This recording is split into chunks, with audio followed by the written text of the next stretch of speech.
Assalamualaikum warahmatullahi wabarakatuh semuanya. Bertemu lagi dengan saya Ananet.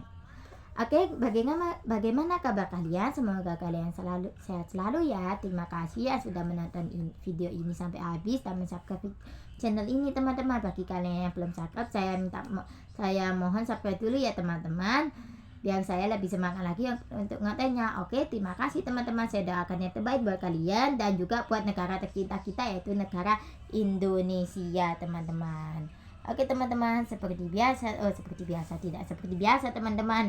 Hari ini saya akan membahas mengenai buku lain teman-teman, yaitu buku filsafat.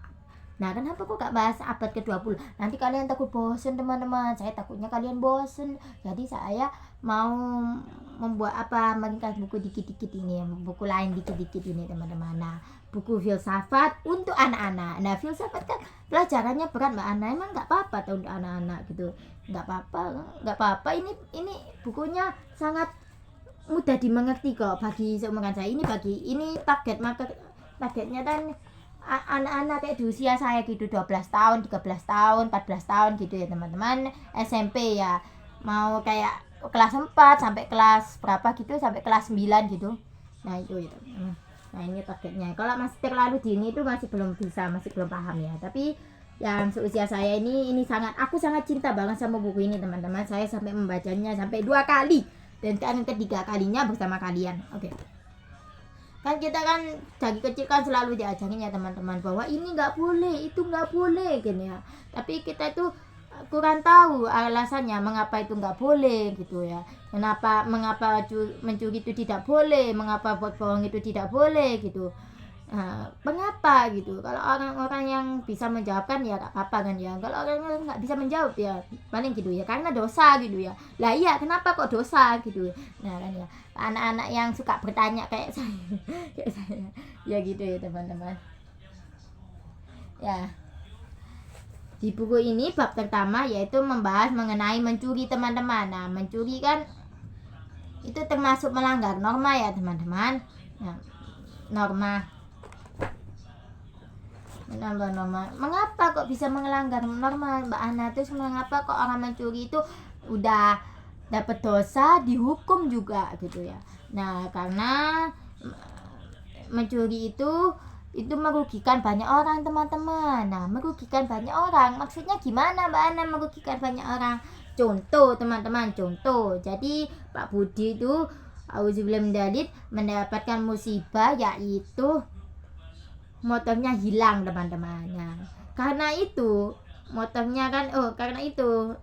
Pak Budi akhirnya nggak bisa kemana-mana teman-teman. Padahal itu motor satu-satunya. Beliau nggak bisa bekerja, beliau nggak bisa nganterin anaknya sekolah, nggak bisa nganterin istrinya ke sana ke sini kemari gitu ya teman-teman, karena motornya dicuri oleh seseorang teman-teman.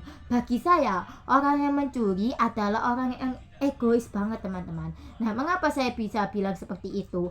Ya karena orang mencuri itu hanya memikirkan dirinya sendiri. Dia tidak tahu ya bahwa orang lain juga merasakannya. Dia itu merasa bahwa hanya dirinya saja yang merasakannya, padahal enggak teman-teman. Nah, orang mencuri kan karena banyak faktor ya teman-teman. Salah satu banyak faktor ya, tapi yang saya sebutkan itu ada karena masalah ekonomi, masalah ya mental gitu, atau narkoba.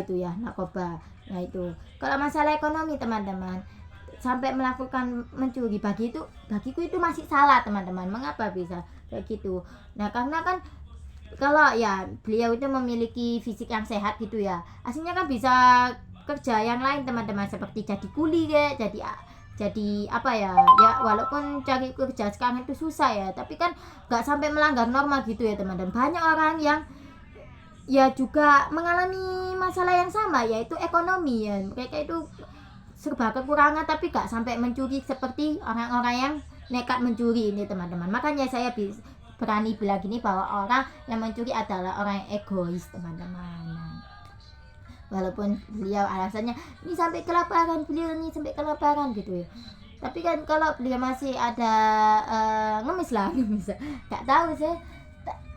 Tapi bagiku itu tindakan kurang tepat teman-teman, karena yang itu sudah saya bilang tadi, kalau beliau nekat mencuri itu yang rugi itu banyak orang teman-teman. Nah, itu makanya Mengapa mencuri itu termasuk melanggar norma, mendapatkan dosa dan mendapatkan hukuman hukuman ya hukuman resmi gitu, hukuman pemerintah gitu teman-teman. Makanya kan ya ada juga orang yang mencuri karena narkoba itu teman-teman, karena beliau sudah kecanduan. Ini juga saya pernah alamin teman-teman. Jadi saya itu di kelas ya, ada anak itu tuh suka mencuri ya teman-teman, suka mencuri ya. Pertama itu mencuri barang kecil-kecil ya, jangan diremehkan ya teman-teman. Walaupun barang kecil-kecil itu jangan diremehkan ya. Kalau itu kan udah termasuk mencuri ya, walaupun barangnya kecil-kecil gitu, sepele gitu barangnya, bisa beli lagi aslinya, tapi tetap teman-teman harus dihukum ya teman-teman. Karena kenapa? Karena biar tidak kebiasaan teman-teman. Jadi gini, aku punya cerita. Aku punya temen, dia tuh suka banget mencuri pensil, pulpen. Dia pernah mencuri gunting saya, pernah mencuri penggaris saya gitu ya. Nah, terus lama-lama kan nggak ada yang negur ya teman-teman, karena itu kan barang-barang sepele ya. Lama-lama dia itu makin ngelunjak teman-teman. Dia tambah mencuri uang saya yang 25.000. Enggak, tapi itu fitnah. Tapi saya curiganya dia teman-teman, saya curiganya dia karena apa? Karena nggak ada lagi selain dia. Nah, terus habis itu akhirnya dia juga pernah ketahuan mencuri apa gitu ya, mencuri kayak sepeda motor gitu, tapi nggak sepeda motornya teman, kayak peralatannya sepeda motornya gitu teman-teman. Nah itu dia terus ya itulah akhirnya.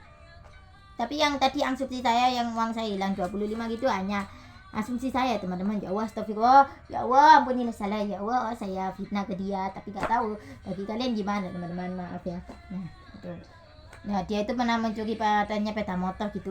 Mancungnya dia pernah mencuri peralatannya sepeda motor gitu teman-teman. Nah terus dia mencuri banyak sekali ya teman-teman, dan ya itu bagi saya, karena nggak ada yang melaluinya dari awal teman-teman. Dia akhirnya kan dia kan kayak awal-awal itu kayak merasa aman gitu. Wah kalau aku naik level nggak mungkin ada yang negur juga ya. Nah akhirnya dia naik level teman-teman, mencuri yang lebih keren, lebih berbahaya dan lebih berharga lagi teman-teman. Nah, itu ya teman-teman. Jadi bahaya banget ya teman-teman. Kalau ada teman kalian yang mencuri seperti ini, kalian harus hindari teman seperti itu ya teman-teman, karena rugi nanti kalian teman-teman. Barang kalian nanti dicuri terus. Hati-hati ya teman-teman, hati-hati dalam memilih lingkungan, memilih teman ya teman-teman. Itu saran saran saya untuk kalian teman-teman ya, itu teman-teman. Nah bagi kalian gimana teman-teman? Kalau ada asumsi saya yang salah, kalian bisa komen di kolom bisa beri tanggapan di kolom komentar. Itu saja yang bisa sampaikan ya teman-teman. Mohon maaf ya jika saya ada salah kata atau salah perbuatan. Terima kasih. Saya Nanen. Wassalamualaikum warahmatullahi wabarakatuh.